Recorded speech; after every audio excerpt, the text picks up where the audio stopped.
রোজ রোজ একঘেয়ে রুটি তরকারি খেয়ে যদি বোর হয়ে গিয়ে থাকেন, তাহলে আজকের এই রেসিপিটা আপনাদেরই জন্য।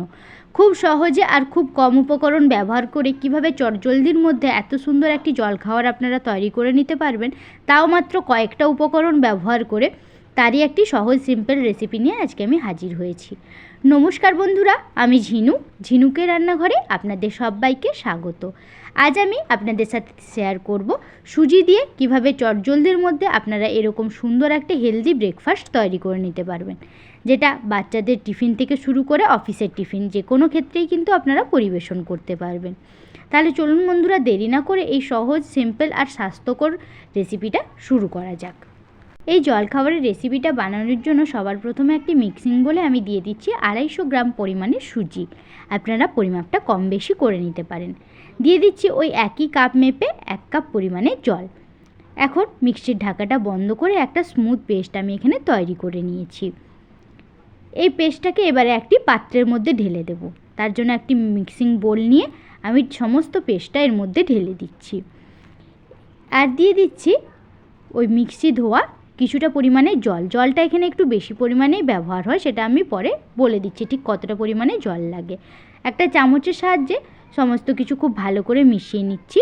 আর ভালো করে মিশিয়ে নেওয়া হয়ে গেলে এর মধ্যে থেকে আমি কিছু এবারে সবজি অ্যাড করব, যাতে এটা খুবই হেলদি হবে, টেস্টি তো অবশ্যই হবে, সাথে হেলদিও হবে। দিয়ে দিচ্ছি একটা বড় সাইজের পেঁয়াজকে ছোট ছোট টুকরো করে কেটে রেখেছিলাম, সেই পেঁয়াজের কুচিটা। দিয়ে দিচ্ছি ঝালের জন্য কাঁচা লঙ্কা। আপনারা যদি ঝাল কম খান বা খেতে চান না, সেক্ষেত্রে ঝালটা কিন্তু অ্যাভয়েড করতে পারেন। দিয়ে দিচ্ছি একটা বড় সাইজের গাজরকে আমি ভালো করে গ্রেট করে রেখেছিলাম, সেই গ্রেট করে রাখা গাজরটা। আমি এখানে আর কোনো সবজি ব্যবহার করছি না। দিয়ে দিচ্ছি 1 চামচ পরিমাণে লবণ। এবারে সমস্ত কিছুকে ভালো করে মিশিয়ে নিচ্ছি। আপনারা চাইলে এখানে কিন্তু আরও সবজি দিতে পারেন, বিনস দিতে পারেন, ক্যাপসিকাম দিতে পারেন, বাঁধাকপি দিতে পারেন, কিন্তু আমি এখানে শুধুমাত্র গাজরেরই ব্যবহার করলাম। এবারে খুব ভালো করে একটু মিশিয়ে নিয়ে একটা পাতলা পেস্ট রেডি করে নেব।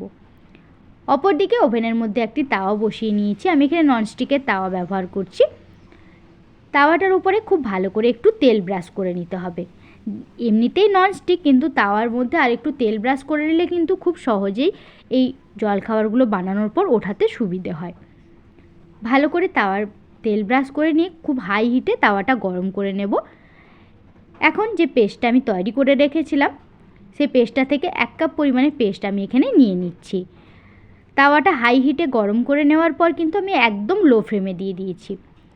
এবারে পেস্টটা খুব ভালো করে চারপাশে ছড়িয়ে যতটা সম্ভব পাতলা করে পেস্টটাকে ছড়িয়ে নিতে হবে।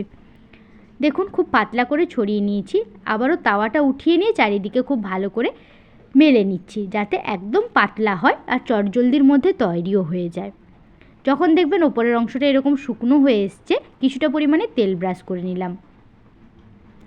এবারে একটা সাইড ভালো করে সেঁকে নেওয়া হয়ে গেছে। খুন্তি দিয়ে উল্টে নিয়ে অপর সাইডটাও একইভাবেই আমি সেঁকে নেব। একদম গ্যাসের ফ্লেমটা প্রথমে হাই হিটে গরম করে নেবেন, তারপরে একদম লো ফ্লেমে দিয়েই কিন্তু এই রেসিপিটা তৈরি করতে হবে। তাহলেই কিন্তু খুব সুন্দর করে উঠে আসবে আর একদমই পুড়ে যাবে না। দেখুন সহজে এটা উঠে গেল তাওয়া থেকে। এবারে এটাকে উঠিয়ে নিয়ে প্লেটের মধ্যে রেখে নিচ্ছি।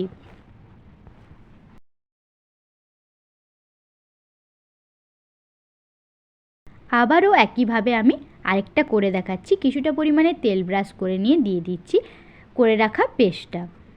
এবারে খুব ভালো করে আমি পেস্টটা একদম যতটা সম্ভব পাতলা করে মেলে দিলাম। যখন ওপরের অংশটা এরকম শুকনো শুকনো ভাব হয়ে যাবে, আরও কিছুটা পরিমাণে তেল ব্রাশ করে নিচ্ছি। দুটো সাইড সুন্দর করে সেঁকে নেব। তেল ব্রাশ করা হয়ে গেলে খুন্তি দিয়ে উল্টে নিয়ে অপর দিকটাও একইভাবে আমি সেঁকে নিচ্ছি। খুবই চটজলদির মধ্যে তৈরি হয়ে যায়, আর সুজি থাকার কারণে এটা খুবই হেলদি, আর সবজি তো আছেই। দুটো সাইড খুব ভালো করে সেঁকে নেওয়া হয়ে গেছে। এবারে উঠিয়ে নিয়ে পরিবেশন করব।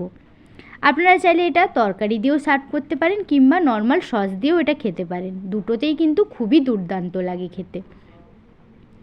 খুব কম উপকরণ আর খুবই মশলা কম দিয়ে আমি এটা তৈরি করলাম, যাতে বাচ্চা থেকে বড় প্রত্যেকেই খুব সুন্দর এটা খেতে পারে। আর একদমই কম তেল মশলা থাকে এটার মধ্যে, যাতে খেতে কিন্তু অত্যন্ত সুস্বাদু হয়। আর এটা কতটা পরিমাণে নরম আশা করি আপনারা দেখে বুঝতেই পারছেন। আমার আজকের এই নাস্তার রেসিপিটা আপনাদের কেমন লাগলো কমেন্টে লিখে অবশ্যই জানাবেন। আর যদি এই রেসিপিটা আপনাদের ভালো লেগে থাকে আমার চ্যানেলটাকে সাবস্ক্রাইব করার অনুরোধ রইল। আর পাশে থাকা বেল আইকনটিতে ক্লিক করবেন, যাতে আমি যখন কোনো নতুন ভিডিও দেব নোটিফিকেশান সবার আগে আপনাদের ফোনেই যায়। সবাই ভালো থাকবেন, সুস্থ থাকবেন। ফিরে আসছি অন্য কোনো রেসিপি নিয়ে, ততক্ষণের জন্য সবাইকে অনেক অনেক ধন্যবাদ।